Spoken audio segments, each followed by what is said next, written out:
To change the main account on your Quest 2 headset, you need to perform a factory reset.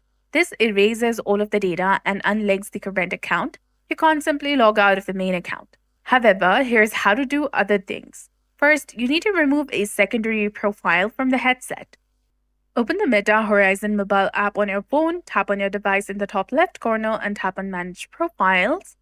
Then after, select the profile you want to remove and follow the on-screen instructions.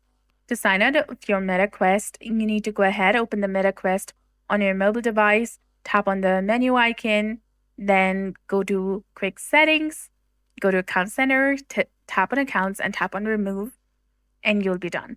So that's it for this video. I hope you found this helpful. If you did, please like, share, and subscribe. Thanks for watching. We'll see you again in the next one.